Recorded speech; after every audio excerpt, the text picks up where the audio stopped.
parce qu'il nous aime. Amen. Il nous garde. Amen. Il nous bénit. Amen. Dans des troubles, dans des tribulations, dans des problèmes de toutes choses, dans des maladies, il est avec nous. Et il nous dit par une voix douce, Amen. une voix pleine d'amour, ne Alléluia. crains rien, Amen. car je suis avec toi. Alléluia. Ne crains rien, car je t'aime. Jesus. Oh, l'homme lui-même peut me dire je t'aime. Mais quand c'est lui, mon Dieu, qui me dit je t'aime, je sens l'onction sur moi. Acclamons le Seigneur notre Dieu. Oui, bien-aimés, nous sommes dans la joie parce qu'aujourd'hui, le Seigneur nous a donné encore ces lieux. Et nous voulons rappeler pourquoi avoir un lieu de culte pour notre Dieu. Pourquoi avoir un temple pour notre Dieu? Parce qu'en réalité, le temple, c'est toi, c'est moi, c'est notre corps. Amen. Mais pourquoi un temple comme lieu de culte, lieu de rencontre? Acclamons le Seigneur notre Dieu. Nous lisons, le berger peut nous lire dans Genèse chapitre 8, verset 20. Genèse 8, 20. Nous lisons par la grâce de Dieu, Genèse chapitre 8, le verset 20. Noé bâtit un autel à l'Éternel. Il prit de toutes les bêtes pures et tous les oiseaux purs et il offrit des holocaustes sur l'autel. Acclamons le Seigneur notre Dieu. Et Genèse chapitre 12, le 7e verset.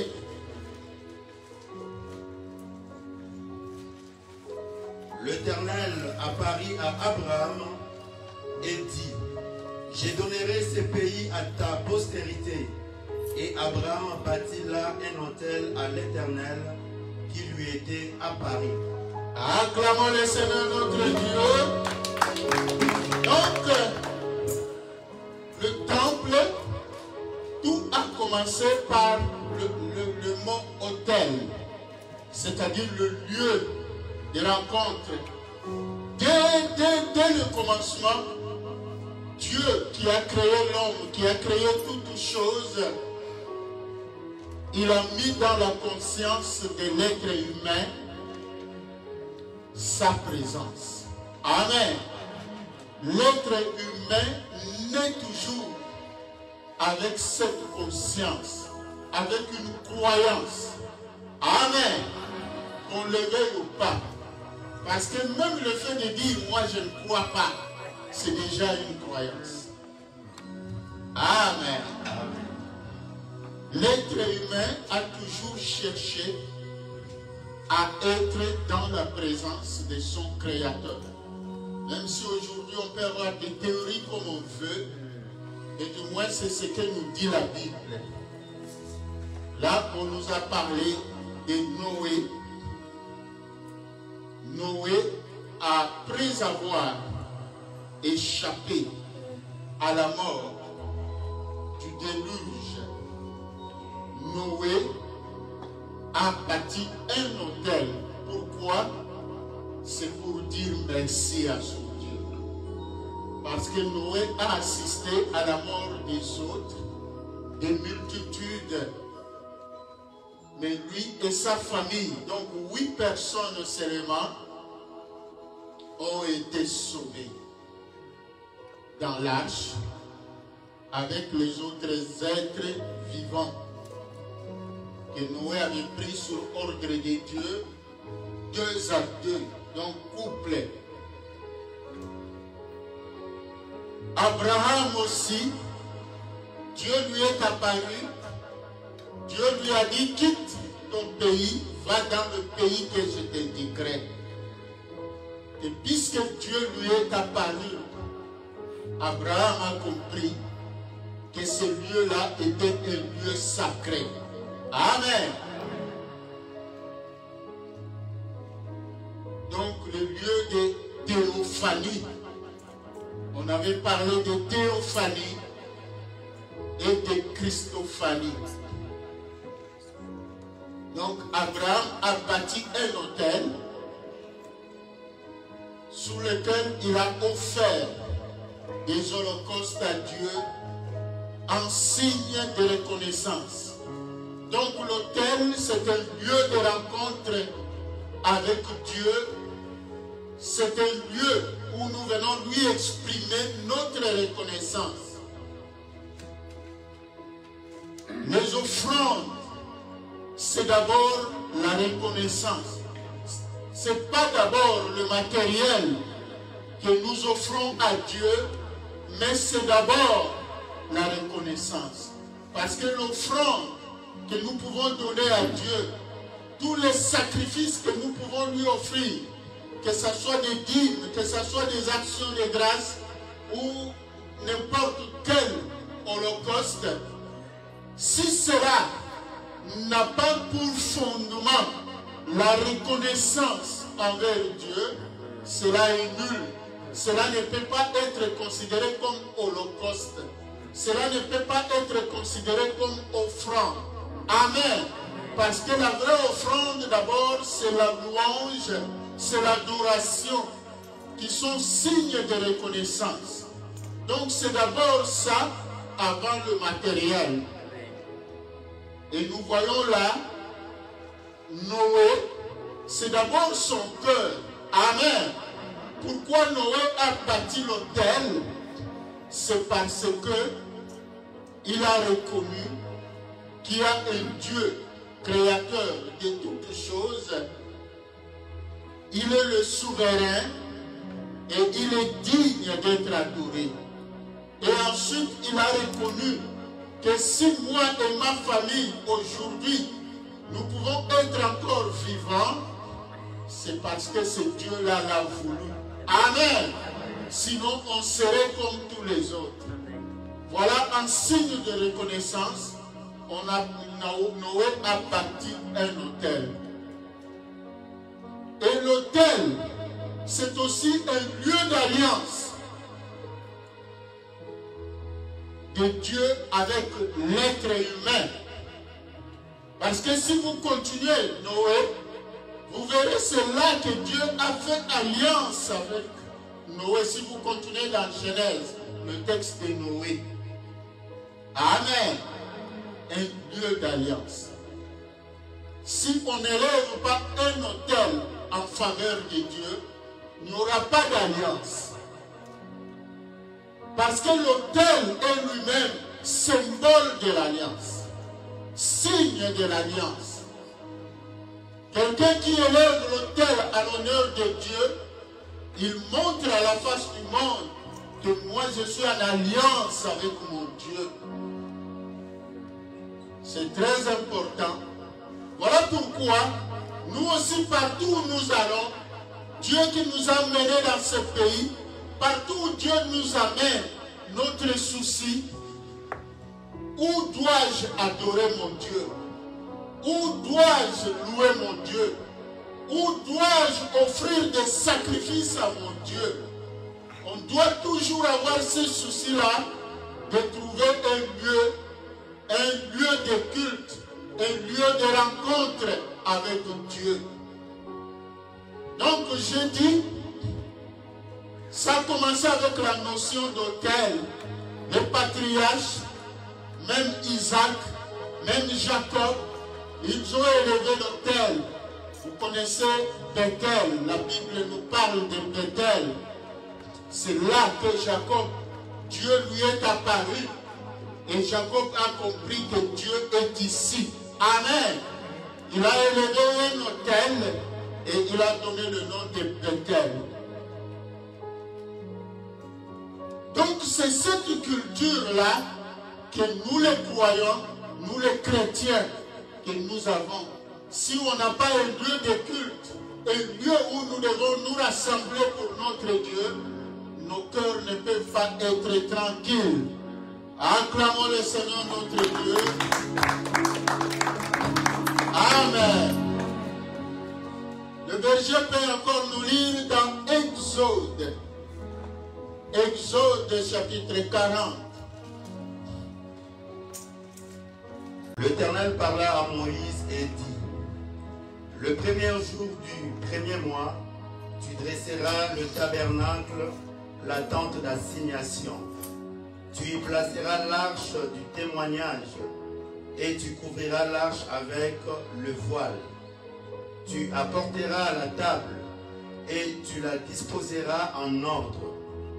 Tu apporteras le chandelier et tu en arrangeras le lampe. Tu placeras l'autel d'or pour le parfum devant l'arche du témoignage et tu mettras le rideau à l'entrée du tabernacle. Tu placeras l'autel des holocaustes devant l'entrée du tabernacle de la tente d'assignation. Tu placeras la cuve entre la tente d'assignation et l'autel et tu y mettras de l'eau. Tu placeras le parvis à l'entour et tu mettras le rideau à la porte du parvis. Tu prendras l'huile d'onction. Tu en oindras le tabernacle et tout ce qui renferme et tu le sanctifieras avec tous ces ustensiles et il sera saint. Tu oindras l'autel des holocaustes et tous les ustensiles et tu sanctifieras l'autel et l'autel sera très saint. Tu oindras la cuve avec sa base et tu la sanctifieras. Tu feras avancer Aaron et ses fils vers l'entrée de la tente d'assignation et tu le laveras avec de l'eau. Tu revêtiras Aaron des vêtements sacrés, tu l'oindras et tu le sanctifieras pour qu'il soit à mon service dans le sacerdoce.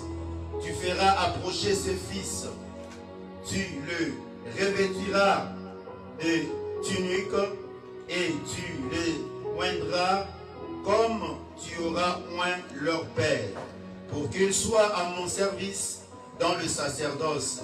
Cette onction leur assurera la perpétuité, le sacerdoce parmi leurs descendants. Moïse fit tout ce que l'Éternel lui avait ordonné et il fit ainsi. Le premier jour du premier mois de la seconde année, le tabernacle fut dressé. Moïse dressa le tabernacle. Il en posa le base, plaça le plancher, le planche et le bar et éleva les colonnes. Il étendit la tente sur le tabernacle et il mit la couverture de la tente par-dessus. Acclamons le Seigneur notre Dieu. Amen. Amen. Donc, avant Moïse, avant la loi, on parlait de l'autel. Amen. Et quand Dieu a sorti Israël de l'Égypte, il a conduit Israël par Moïse jusqu'à la montagne de Sinaï, parce que c'est là que le Seigneur s'était révélé à Moïse. C'est là que Moïse a reçu le mandat de la part de Dieu. C'est là que Dieu a dit à Moïse, lorsque tu sortiras mon peuple de l'Égypte, tu le conduiras en bas de cette montagne et vous me servirez. Et vous savez, l'histoire, on le répète souvent, Moïse qui marchait à la tête des enfants d'Israël, qui conduisait le peuple d'Israël, de temps en temps Moïse allait à la montagne pour prier, pour rencontrer Dieu. Et quand il revenait, il parlait au peuple de ce que Dieu lui a dit. Et moi souvent j'ai suivi cela en disant, Moïse disait au peuple, Dieu vous a salué, Dieu vous a dit bonjour. Et chaque fois, c'était ça. Et un jour, le peuple a dit à Moïse, Moïse, quand est-ce que nous verrons Dieu? est-ce que nous on ne le verra pas? Il n'y a que toi qui pars et tu reviens, tu nous dis qu'il nous a dit ceci, il nous a salué. Nous aussi nous voulons le voir. Mais Moïse a dit, nul ne peut voir Dieu et vivre. Amen. Amen. Mais Dieu a dit à Moïse, non, ne les empêche pas. Je leur donne rendez-vous. Tel jour, vous vous présenterez au bas de cette montagne. Dites au peuple de se purifier, de purifier leur cœur et de laver les habits, les vêtements. Et à tel jour, à telle heure, vous viendrez, tu vas amener le peuple, moi je vais me montrer au peuple. Ce jour-là, le jour J, le peuple s'est présenté au bas de la montagne, mais la forme que Dieu avait utilisée pour se montrer au peuple était tellement effrayante que le peuple n'a pas pu résister. Amen. Amen. Dieu est venu sous forme de feu. La montagne de Sinaï était fumante. La montagne bougeait, il y avait du feu, il y avait de la fumée, et c'était la gloire de Dieu. Mais malheureusement, cela a effrayé le peuple. Le peuple a dit à Moïse, non Moïse, nous ne voulons plus le voir. Toi, reste parler avec lui et tu viendras nous faire rapport. Mais ce jour-là, Dieu est resté avec cette demande du peuple. Et c'est là que Dieu dira à Moïse, dites-leur, je leur enverrai un prophète. Celui qui l'écoutera vivra et celui qui ne l'écoutera pas mourra. Donc c'était la promesse ferme de la venue de Jésus-Christ sous forme parabolique. Amen. Mais Dieu, il a dit à Moïse de fabriquer un tabernacle. Amen. Tabernacle signifie temple portatif. Puisque le peuple était en route vers la terre promise, ce n'était pas encore le temps et ce n'est pas là, à la montagne de Sinaï, que le peuple devait construire un temple pour Dieu, un temple définitif. C'est pour cela que Dieu a donné à ce temple provisoire le nom de tabernacle. Donc tabernacle signifie temple provisoire, temple portatif. Et Dieu, pourquoi le tabernacle? Le but du tabernacle, c'est pour permettre à Dieu d'habiter au milieu de son peuple. C'est ça l'importance du tabernacle. Le tabernacle permet à Dieu d'être au milieu de son peuple. Voilà pourquoi l'un des noms de Jésus, c'est Emmanuel. C'est-à-dire Dieu au milieu de son peuple. Amen. Donc, le tabernacle devait permettre à Dieu de venir au milieu, de venir habiter au milieu de son peuple. Donc, dans le tabernacle, Dieu, il a donné des éléments clés du tabernacle comme on vient de nous lire. Le premier élément clé du tabernacle, le premier élément clé du tabernacle, c'est l'arche de l'alliance. Donc c'est un coffre en bois revêtu d'or. C'est ça qu'on appelle arche de l'alliance. Et dans ce coffre, Dieu a dit à Moïse de placer 3 éléments importants. Amen. Il y a d'abord les 2 tables des 10 commandements. Ensuite, il y a la canne d'Aaron qui a fleuri.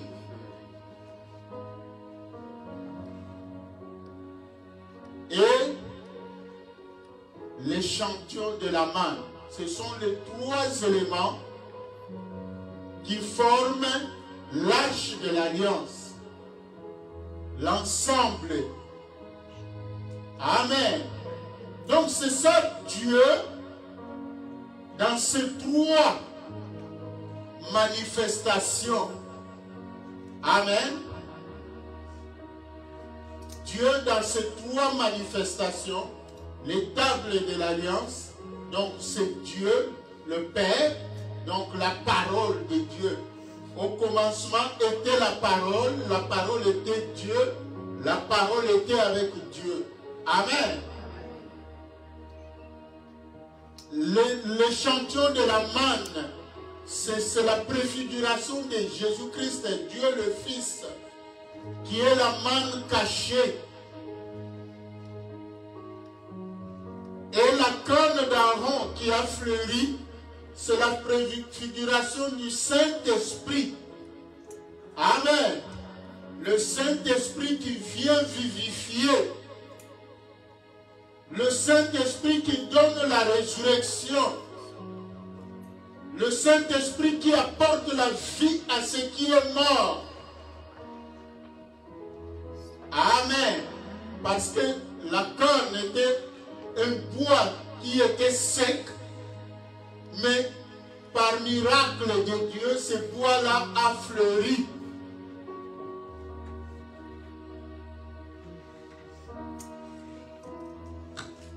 Donc c'est ça qui forme le premier élément du tabernacle qu'on appelle arche de l'alliance. Donc c'est le symbole de l'alliance de Dieu avec son peuple, avec Israël. Deuxième élément du tabernacle, c'est le propitiatoire, qui était le couvercle de l'arche de l'alliance, donc le coffre. Amen. Comme on a parlé, l'arche de l'alliance, c'était un coffre. Ce coffre-là avait un couvercle. Et ce couvercle-là, c'est ça le propitiatoire, qui est le symbole de la présence de Dieu. Le symbole de la présence de Dieu dans le tabernacle. Amen.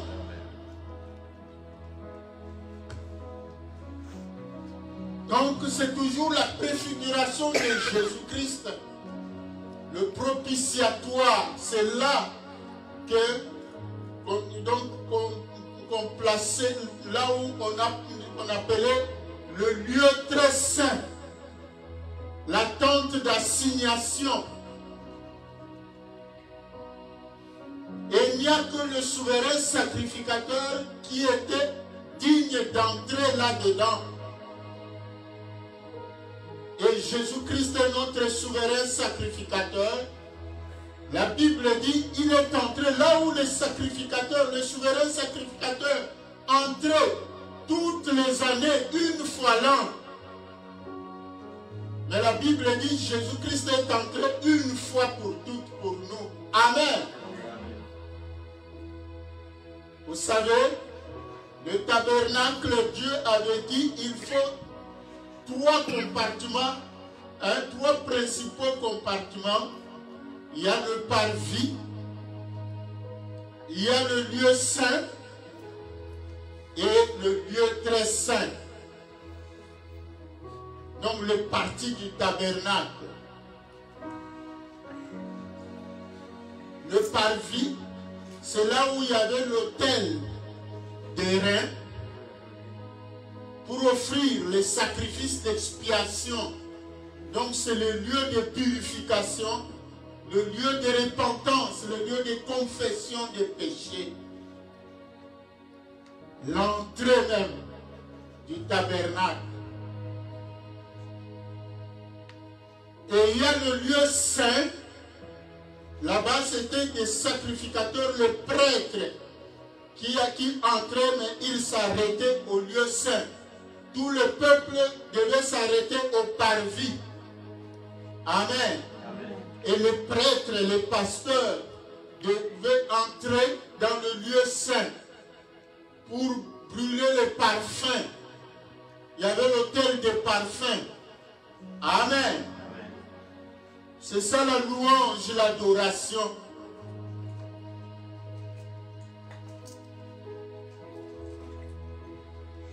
Donc le parfum symbolise la louange, l'adoration du peuple de Dieu.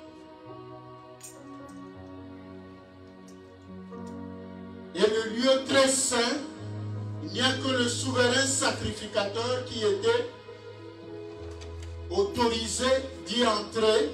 C'est là où se trouvait l'arche de l'alliance. Là où il y avait la présence de Dieu. Amen. Amen. Et le souverain sacrificateur entrait là pour demander le pardon de Dieu pour son peuple. Amen. Et il faisait des tours.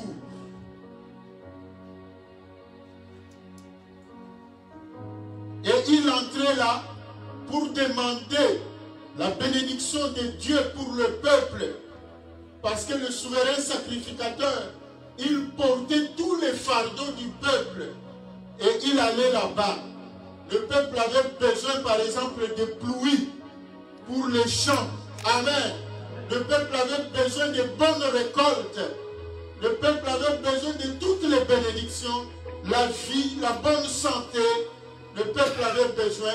Et le souverain sacrificateur entrait avec tout ça dans la tente d'assignation, dans le lieu très saint, là où il y avait le propitiatoire, là où il y avait l'arche de Dieu. Acclamons le Seigneur notre Dieu. Et dans le tabernacle, il y avait le voile. Donc, autre élément, le voile, c'était la séparation des deux pièces. Donc, le lieu saint et le lieu très saint, où le parvis et le lieu saint étaient séparés par le voile. Le voile qui était le symbole du péché, qui a créé la séparation de l'être humain avec Dieu. Amen. Donc par le péché, il y a eu une séparation. Donc un écart s'est créé. Parce que Dieu a créé l'homme. Donc l'être humain, quand je parle d'homme, c'est homme-femme. Amen. C'est homme avec H majuscule. Il l'a créé à son image. L'homme était de peu inférieur à Dieu. L'homme était même plus que les anges. Amen. L'homme était Dieu. Donc petit Dieu, si vous permettez le terme. Mais à partir du moment où l'homme a péché, donc l'homme a perdu cette qualité et un écart s'est créé, une séparation s'est créée. C'est pour cela que Dieu a dit à Moïse de mettre le voile de séparation. Mais malheureusement, le diable a exploité cela pour créer l'orgueil dans notre esprit. Il y a des gens qui se croient plus saints que les autres. Amen. Donc quand on a ça, ça montre que vous avez encore ce voile de séparation dans votre esprit. Ça créait la séparation homme-femme. Donc dans le temple que Salomon a construit, donc les femmes devaient être à part, les hommes à part, les enfants aussi, tout ça, des séparations. Il y avait même les étrangers n'avaient pas droit là-bas. Il y avait aussi une place prévue pour les étrangers, des séparations. C'était le voile. Mais le jour où Jésus-Christ est mort sur la croix de Golgotha, ce voile-là a été déchiré. Amen. Le voile s'est déchiré automatiquement de soi-même. Dieu a envoyé les anges déchirer le voile. Ça, c'est moi qui comprends comme ça. Parce qu'on a vu seulement un tremblement de terre. Personne n'a touché mais le voile. On a vu le voile déchiré. et la voie d'accès était ouverte à tout le monde. C'est ça la grâce. Amen. La valeur que Dieu t'accorde, tu as du prix à mes yeux. C'est ce que la Bible dit. Tu as du prix à mes yeux. Amen. C'est signe que nous ne sommes pas esclaves. Nous ne sommes plus étrangers, mais nous sommes devenus des enfants de Dieu. À ceux qui l'ont reçu et à ceux qui croient en son nom, il leur a donné le pouvoir de devenir enfants de Dieu. C'est ce que nous dit Jean chapitre 1, le 12e verset. Désormais, on te sert sur une table. On ne te sert plus comme un esclave ou une esclave. Amen. Tu as droit de manger à la table. Vous savez, le roi David, quand il est devenu roi, il a dit, cherchez-moi quelqu'un de la famille de Saoul. Il va manger avec moi. On est allé prendre Mephibosheth. Oh mon Dieu. Mephibosheth qui était relégué à l'arrière-plan, au village là-bas, dans la pauvreté, dans la misère. Mais David a dit, amenez. Même le conseiller de David ont dit, oh, mais oui, on va le servir là-bas. David a dit, non, il va manger à ma table. Acclamons le Seigneur notre Dieu. Mon frère, ma soeur, ne t'inquiète pas. Même si tu es rejeté, même si tu es maltraité, même si tu es déconsidéré par ce monde, mais il y a quelqu'un qui te considère. Il y a quelqu'un qui t'a donné encore de la valeur. Il y a quelqu'un qui te dit tu as du prix à mes yeux. Il y a quelqu'un qui dresse une table pour toi. Une table en ta faveur. Mon frère, ma soeur, tu n'as pas à t'inquiéter. Amen. Même les ennemis voient que tu es privilégié. Tu es la privilégiée de Dieu. Tu es le privilégié de Dieu. Tu es invité à la table. La table, c'est pour cela. Il faut la table. Oh, c'est merveilleux. De comprendre ces choses, c'est merveilleux. Et il fallait autre chose dans le tabernacle. Parmi les éléments, il y a le chandelier et les lampes. Donc le chandelier, il y avait 7 lampes. Amen. Vous connaissez le chandelier. Symbole de lumière. C'est symbole de Jésus-Christ. Nous sommes la lumière. La Bible parfois nous présente comme des étoiles. Amen. Vous êtes la lumière du monde. Amen. Là où nous sommes, c'est la lumière. Là où nous sommes, il n'y a plus de rancune. Il n'y a plus de division. Il n'y a plus de haine. Il n'y a plus de vengeance. Là où nous sommes, c'est le pardon. Amen. C'est ça qui apporte la lumière. C'est ça qui montre que c'est la lumière. Donc les chandeliers, il faut allumer la lampe. Il faut éclairer. Là où se trouve le chrétien, c'est la lumière. Il faut apporter la joie. Il faut apporter la paix. Pas de zizanie, pas de calomnie. Amen. Pas de critiques inutiles. Il faut apporter la joie. Il faut communiquer la vie. Il faut communiquer l'espoir. Pas de désespoir. Même si la situation se dégrade, le chrétien doit communiquer l'espoir. Le chrétien, là où il arrive, il communique l'espoir.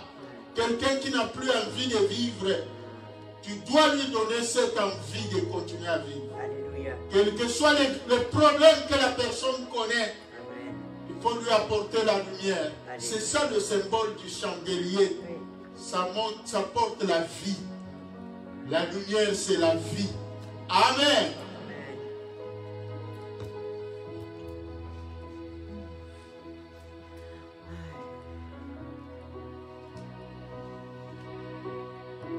Donc, il y avait l'autel de parfum, je l'ai déjà mentionné.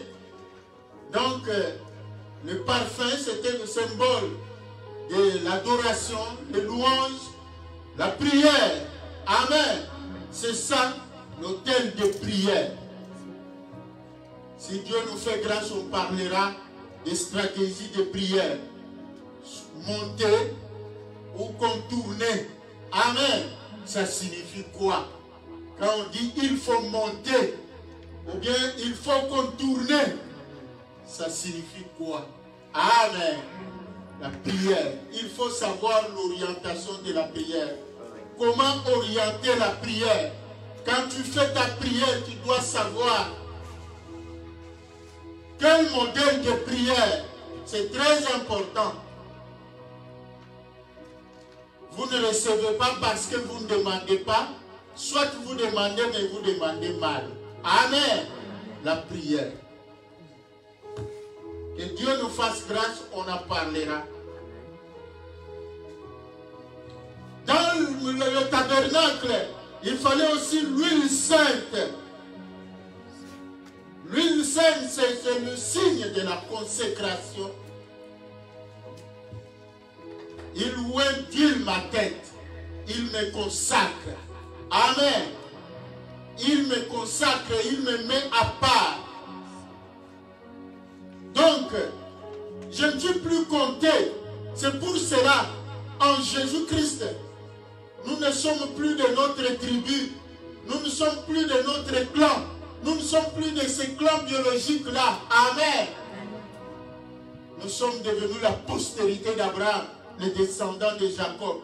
Nous sommes devenus des serviteurs, des servantes de Dieu. Mon frère, ma soeur, si tu es chrétien et que tu ne sers pas Dieu, tu as tort. L'huile sainte, quand Dieu vient te oindre de son huile, ça signifie consécration. Tu es consacré, tu es mis à part, tu es différent. Amen. Et à ce moment-là, le privilège ne touchait point à mes oins. Amen. Là, tu peux évoquer ces versets-là. Mais si tu évoques ces versets-là et que tu ne sers pas Dieu, ça n'a pas de sens. Tu dois être disposé à servir Dieu, à être au service de Dieu. C'est ça le temple. Nous venons servir Dieu là. Le service de Dieu commence par l'adoration, la louange. Amen.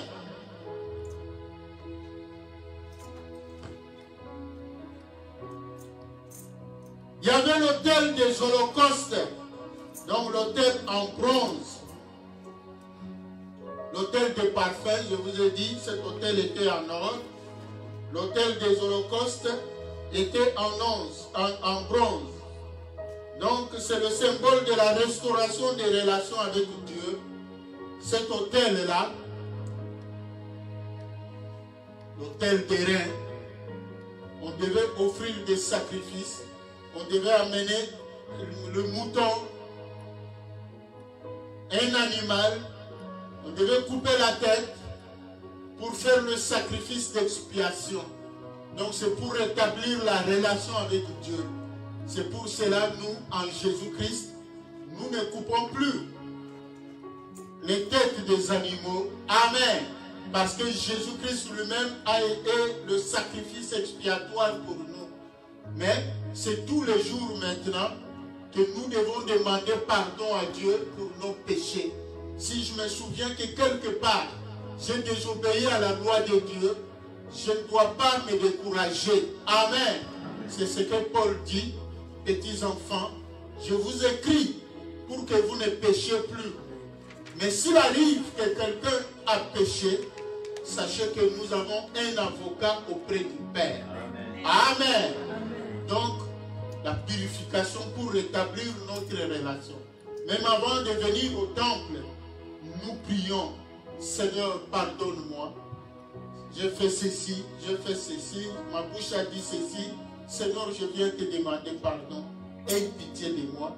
Parce qu'on ne peut pas se présenter dans le temple de Dieu avec des impuretés. Amen. À l'époque, c'était cet autel-là qui permettait, on appelait le lieu le parvis. C'est là pour se purifier, pour se demander pardon à Dieu. Et à côté, il y avait une cuve où il y avait l'eau de purification. Amen. On devait aller se laver et tout ça. Aujourd'hui, c'est le sang de Jésus qui nous purifie. Amen. Nous avons besoin de la purification. Maintenant, bien aimé, le temps est parti. Là, c'est quelques éléments principaux du tabernacle que nous devons comprendre. Et le tabernacle, c'est un lieu de vie. On peut nous lire dans le psaume 27. Pourquoi le lieu de culte? On a déjà dit, c'est le lieu de rencontre. Amen. C'est vrai, nous sommes le temple de Dieu, mais Dieu a besoin de lieux physiques aussi. Le lieu où nous nous rassemblons, c'est là notre temple. Et aujourd'hui, nous nous rendons grâce à Dieu pour ce lieu qu'il nous a donné. Oui, psaume 27, 5. Tu peux commencer au verset 1 jusqu'au 5e pour mieux comprendre. L'Éternel est ma lumière et mon salut. De qui aurais-je crainte? L'Éternel est le soutien de ma vie. De qui aurais-je peur? Quand les méchants s'avancent contre moi pour dévorer ma chair, ce sont mes persécuteurs et mes ennemis qui chancellent et tombent. Si une armée s'est campée contre moi, mon cœur n'aurait aucune crainte. Si une guerre s'élevait contre moi, je serai malgré cela plein de confiance. Je demande à l'Éternel une chose que je désire ardemment. Je voudrais habiter toute ma vie dans la maison de l'Éternel pour contempler la magnificence de l'Éternel et pour admirer son temple. Car il me protégera dans son tabernacle au jour du malheur. Il me cachera sous l'abri de sa tente. Il m'élèvera sur un rocher. Acclamons le Seigneur notre Dieu.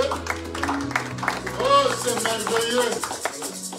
Donc, le tabernacle, c'est le lieu de rencontre, comme on a dit, le temple.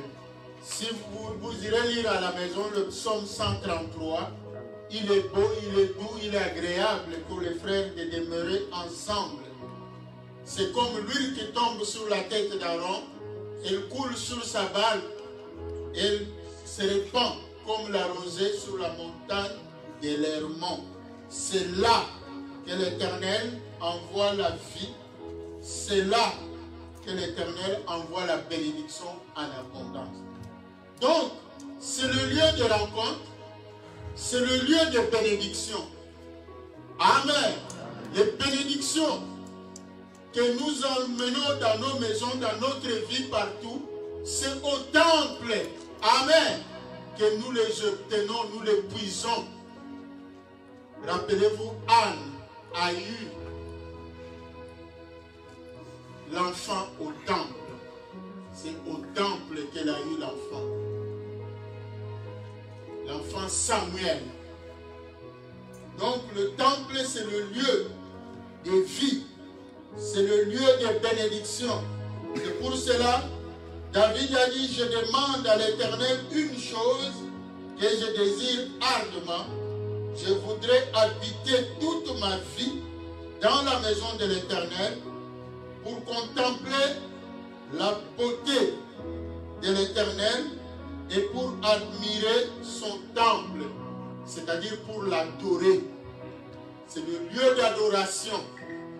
Le temple, c'est le lieu d'adoration, le lieu de louange où nous venons louer notre Dieu, nous venons l'adorer. Et il dit, là, au temple, l'Éternel me protégera. Amen. Donc, c'est le lieu de protection contre tous les esprits de réclamation, contre tous les esprits de poursuite. Sachez que Jésus-Christ est notre cité de refuge. Amen. Le temple de Dieu, bien-aimé, c'est spirituel. Quelqu'un qui n'a pas de foi ne peut pas comprendre cela. Mais toi, tu dois comprendre. Parce que les gens te trouvent parfois bête, que tu coupes ton sommeil. Oh, je vais au temple, je vais à la prière. Je viens là. Les gens ne savent pas. Quand les gens t'envient, mais toi, quel est ton secret? Le temple. Amen. C'est là où je vais contempler l'Éternel, mon Dieu, la beauté de mon Dieu. C'est là que je vais rencontrer mon Dieu. C'est là que je vais obtenir la protection. L'Éternel me protégera dans son temple. David était plein d'ennemis. La Bible nous parle, il n'y a pas un homme vraiment qui était pourchassé comme David. Amen. Qui était haï comme David. Et David connaissait le secret. L'Éternel me protégera dans son saint temple. Amen. Et c'est là que j'aurai la bénédiction. C'est là que l'Éternel m'élèvera. Le temple, c'est le lieu d'élévation. C'est le lieu où Dieu nous élève, il nous place sur le rocher.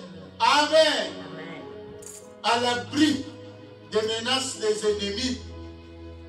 Dieu nous place au-dessus de nos ennemis. La Bible dit, assieds-toi à ma droite jusqu'à ce que je fasse de tes ennemis ton marchepied. Acclamons le Seigneur notre Dieu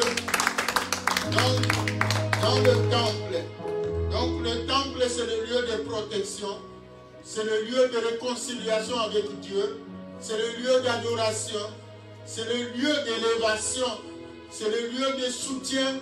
Le lieu de secours. Le lieu de bénédiction.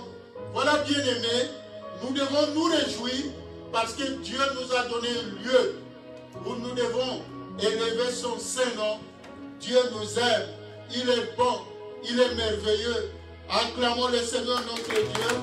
Voilà, nous élevons notre Dieu. Nous invitons le berger pour nous conduire dans un moment de prière avant la clôture.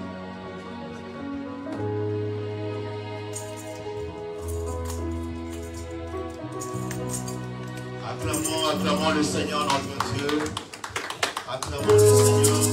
Toi qui es dans le temple présentement, tu es béni.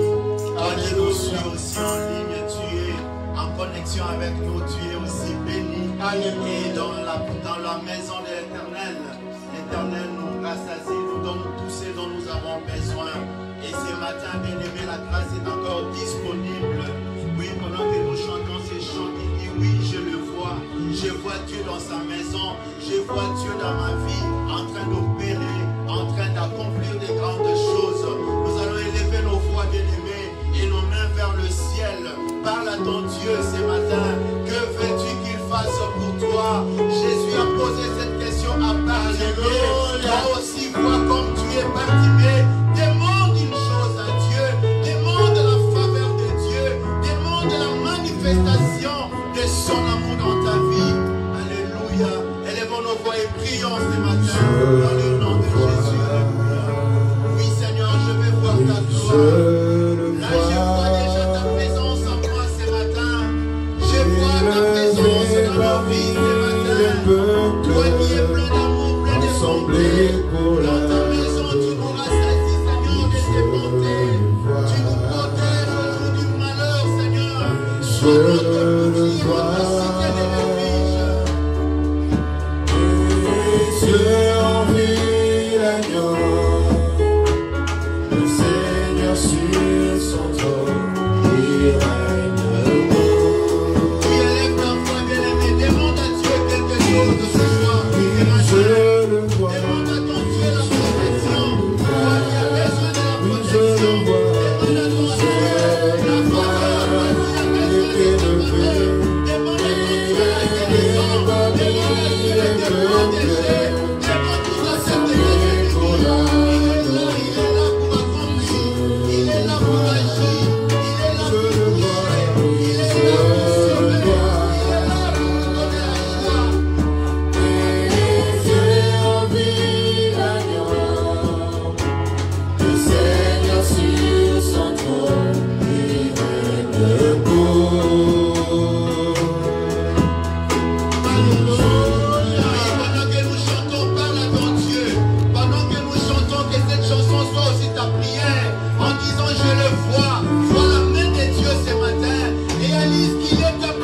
agit au-delà de ce que nous espérons. Il est capable de changer l'impossible dans ta vie. Car en lui, toute chose qui est impossible à nous est possible à notre Dieu. Élevons nos voix et prions au nom de Jésus.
Hallelujah.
adorer. Laisse Dieu te parler maintenant. Il est là ce matin. Oh Jésus.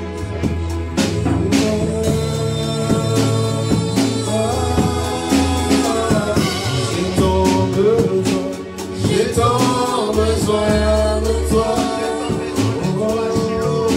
Et moi, et moi, et moi, et moi.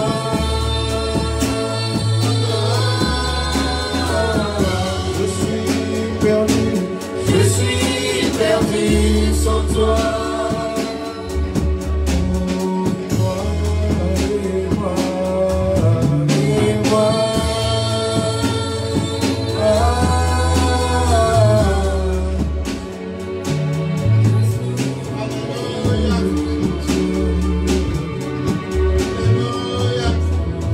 Oui, Seigneur, c'est toi qui restaure, c'est toi qui protège, c'est toi qui bénit, c'est toi qui fortifie, c'est toi qui libère, c'est toi qui délivre.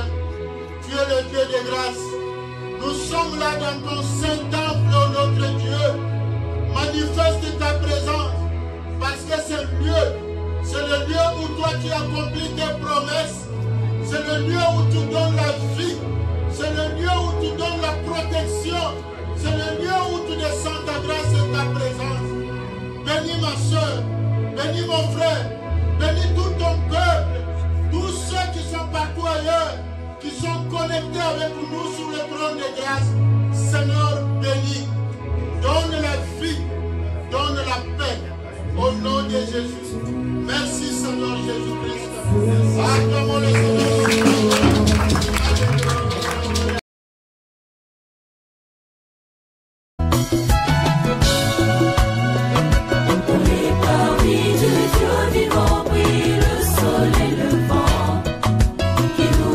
De joie, de